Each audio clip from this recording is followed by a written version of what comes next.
हमारे करीब में नहीं है।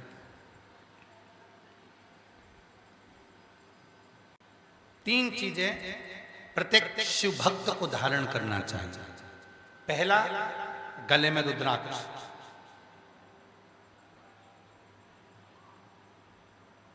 दूसरा, भगवान शंकर को जल चढ़ाकर उस जल का आचमन करना। कायिक, वाचिक और मानसिक तीन पाप समाप्त हो गए। कायिक भी हो गए, वाचिक भी हो गए, मानसिक भी हो गए, तीन पाप समाप्त हो गए।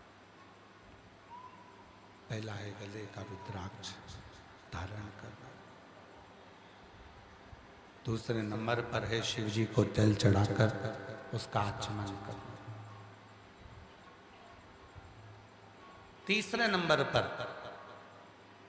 भगवान शंकर पर चढ़ी हुई भस्म को, शिवजी पे चढ़े हुए चंदन को, शंकर भगवान पे चढ़े हुए भस्म को अपने मस्तक पर धारण कर।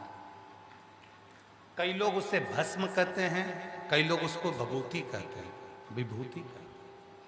शिव महापुराण भगवान शंकर की कथा वर्णन करती है कि शिवजी पे चढ़ी हुई भस्म को 5 नामों से जाना जाता है। कितने नाम है भस्म के? जम के बोलो जरा। 5 नाम। पहला, भगवान शंकर पर चढ़ी हुई भस्म को लोग विभूति भी कहते हैं। विभूति, विभूति का मतलब क्या होता है? ऐश्वर्य। विभूति का मतलब होता है ऐश्वर्य।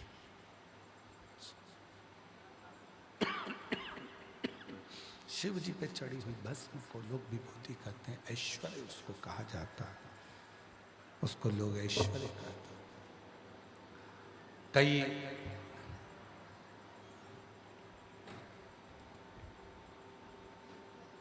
कई माताएं कहती हैं कि गुरुजी, क्या महिला सिर पर भस्म लगा सकती है? क्यों नहीं? क्या बच्चे सिर पर भस्म लगा सकते हैं? क्यों नहीं? क्या कोई गृहस्थ आश्रम में रहने वाला, घर में रहने वाला कोई गृहस्थी क्या भस्म लगा सकता है? क्यों नहीं?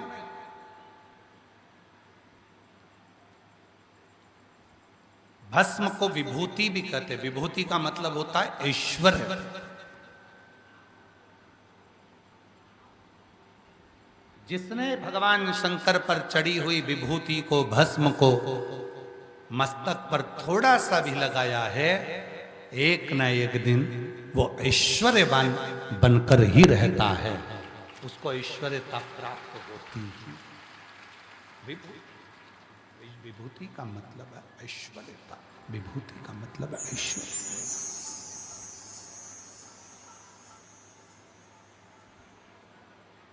उसको ऐश्वर्य प्राप्त हो जाता है। भस्म के 5 नाम हैं। पहले नंबर पर है विभूति, मतलब ऐश्वर्य देने वाले। दूसरे नंबर पर है भसित। जम के बोलो, क्या नाम है? भसित। भस्म का दूसरा नाम है भसित।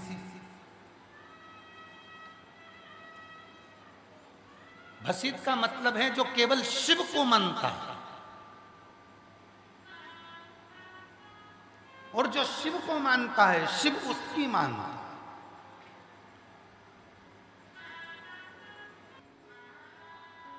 और भस्म का चौथा नाम है छार। अब 3 नाम आपको मालूम पड़ गए हैं। सभी लोग बोलेंगे भस्म के 5 नाम में से 3 नाम। पहला, सारे पंडाल में से आवाज आना चाहिए। पहला विभूति, दूसरे नंबर पर भसित, और तीसरे नंबर पर भस्म। अब चौथा नाम आ रहा है भस्म का छार। भस्म का चौथा नाम है छार।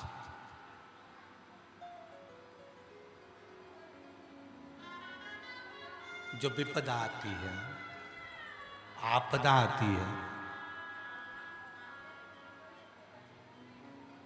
जितनी विपदा, जितनी आपदा हमारे ऊपर आती है, अगर हमने भस्म छार मस्तक पर धारण कर कर रखी है तो हमारी आपदा, हमारी विपदा छार छार हो जाती है, समाप्त हो जाती है। उस भस्म का चौथा नाम छार, भस्म का छोटा नाम छार।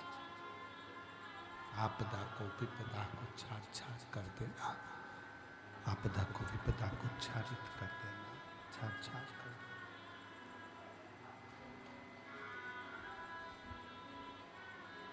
चौथा नाम छार। फिर से बोलेंगे चार नाम, पहला, दूसरा वसित, तीसरा भस्म, चौथा छार। मस्तक पर भस्म आई तो उसका चौथा नाम है छार।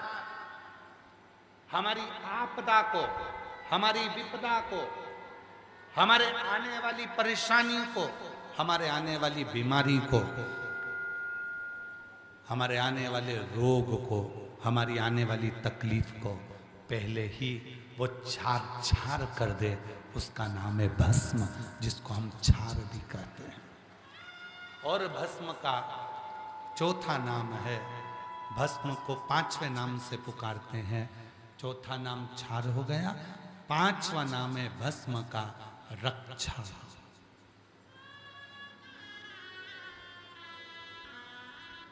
भस्म का पांचवा नाम है रक्षा।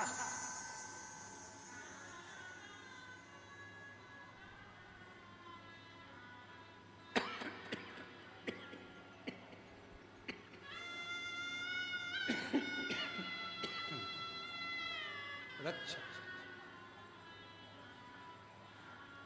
ये भस्म का पांचवा नाम है रक्षा। ये हमारी परिवार में, कुटुंब में, रिश्तों में, नातों में, अपनों में, दुनिया की दृष्टि से, दुनिया के क्लेशों से, दुनिया की नजर से हमारी रक्षा करती है। बस इसीलिए शिव महापुराण के उमा संहिता में आता है, भगवान शिव पार्वती जी से कहते हैं, पार्वती सुनो, हे जगत जननी, हे पार्वती, मेरे तन पर चढ़ी हुई भस्म पुरुष, स्त्री, बच्चा, बूढ़ा, नाग, किन्नर, गंधर्व, पशु, पक्षी जब अपने ऊपर धारण कर लेता है तो उसकी रक्षा का भार मेरा स्वयं का हो जाता है। स्वयं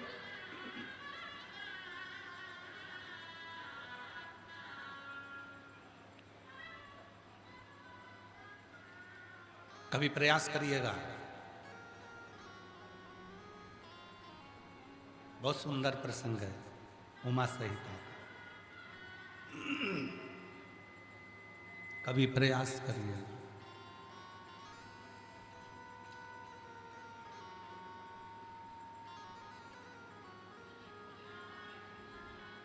अलोनी गोबरी क्या बोलते हैं इधर झारखंड में, हमको नहीं मालूम, तो आप लोग बताने का प्रयास करिएगा। हमारे यहाँ गाय गोबर करती है और वो गोबर पड़े पड़े सूख जाता है, उसको कहते हैं हमारे यहाँ, उसको कंडा नहीं कहते। कंडे का मतलब होता है गाय ने गोबर करा, उसको ले जाकर थापा, उसको छप फैलाया, गोल बनाया, वो कंडा हो गया। इधर कंडा कहते हैं क्या?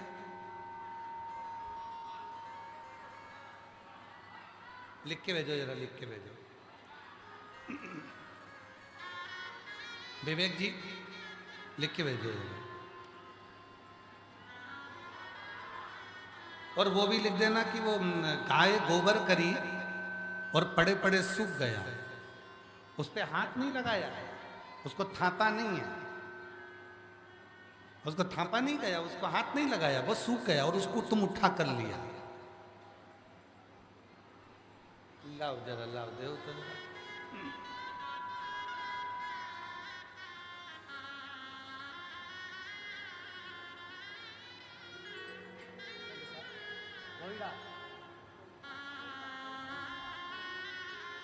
गोईठा।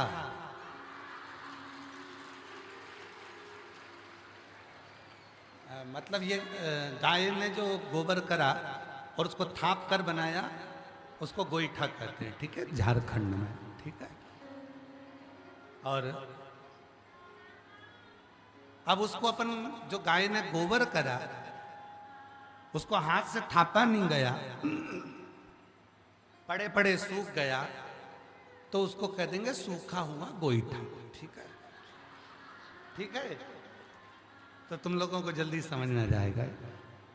अलोनी गोबरी, अलोना गोईठा। अलोना से मतलब है उसको हाथ नहीं लगाया, सूख गया, उठा कर लिया। शंभू गला पकड़ रहा है, बहुत खांसी चल रही है भाई। शंभू शंभू, उसको कहते हैं गोईठा, अलोना गोईठा।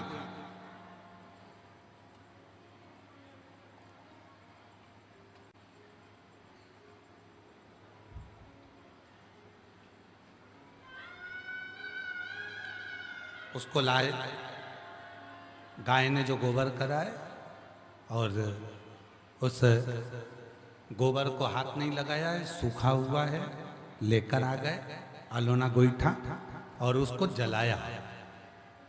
थोड़ा सा घी डालकर उसको जला लिया, जलाकर उसकी जो भस्म बनी, उस भस्म को कपड़े से छानो और कपड़े से छानने के बाद फिर वापिस छानो, फिर वापिस छानो। 11 बार उस भस्म को पंचाक्षर मंत्र बोलकर, नमः शिवाय, षडाक्षर मंत्र बोलकर ओम नमः शिवाय, उस भस्म को छानो। नमः शिवाय, ओम नमः शिवाय, नमः शिवाय, ओम नमः शिवाय बोलकर उसको छान लिया। और छानने के बाद उस छनी हुई भस्म को शिव पर समर्पित कर कर उसको डब्बी में उठाकर रख लीजिए। प्रैक्टिकल जरूर करना, कहीं सियोर वाला बाबा झूठ तो नहीं बोल के जा रहा है, इसलिए प्रैक्टिकल करके पत्र लिखकर भेजना कि सही है कि गलत है। उमा संहिता में शिव महापुराण में वेदव्यास जी वर्णन करते हैं, भस्म को रक्षा कहते हैं और जो शिव पर चढ़ी हुई भस्म को मस्तक पर, कंठ पर लगा लेता है, धारण कर लेता है, उससे रोग, बड़ी बीमारी उससे धीरे धीरे छार छार होकर दूर होने लगती है, उसकी रक्षा होने लगती है।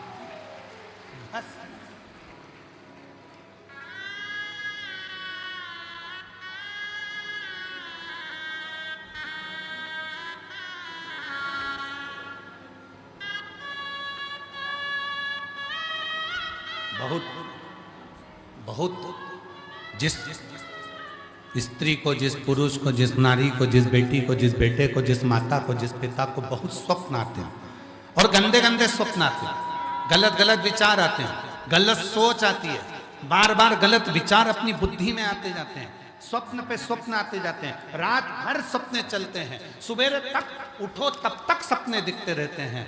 तो एक काम करो, शंकर भगवान पर भस्म चढ़ाने के बाद एक बेलपत्र भगवान शिव पर समर्पित करो और उस भस्म को वापिस उठा कर लेकर आ जाओ और उस भस्म को अपने कंठ पर लगाना प्रारंभ कर दो। स्वप्न आना बंद हो जाएंगे, रात्रि को नींद भी बाबा की कृपा से श्रेष्ठ, नींद भी श्रेष्ठ। केवल कंठ पर लगाई गई भस्म भी हमें सुख का अनुभव करा देती, आनंद का अनुभव।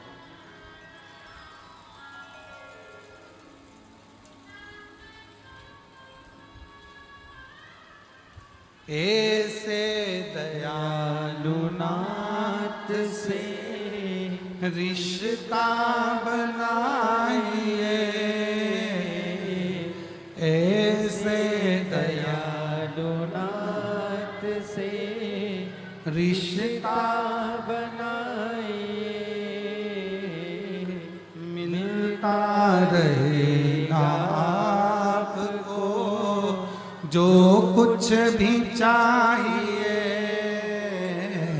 मिलता रहेगा आपको जो कुछ भी चाहिए।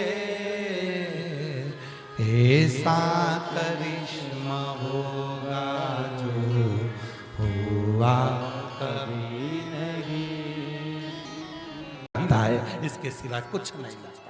वो बसीस है, वो बसीस। तो भस्म के नाम 5 हैं। पहले नंबर पर जम के बोलो, जम के आवाज नहीं है। विभूति, जम के बोलो विभूति। दूसरे नंबर पर भसित, तीसरे नंबर पर भस्म। भस्म का मतलब होता है कि शिवजी पे चढ़ी हुई भस्म जैसे ही हमने अपने मस्तक पर लगाई और हमारी जिंदगी के जितने भी पाप हैं, जितने भी बेकार कर्म हैं, हमारी जिंदगी के जितने भी बेकार कर्म हैं, वो सब भस्म लगाते से ही भस्म हो जाए। वो हमारे पाप, हमारे बेकार कर्म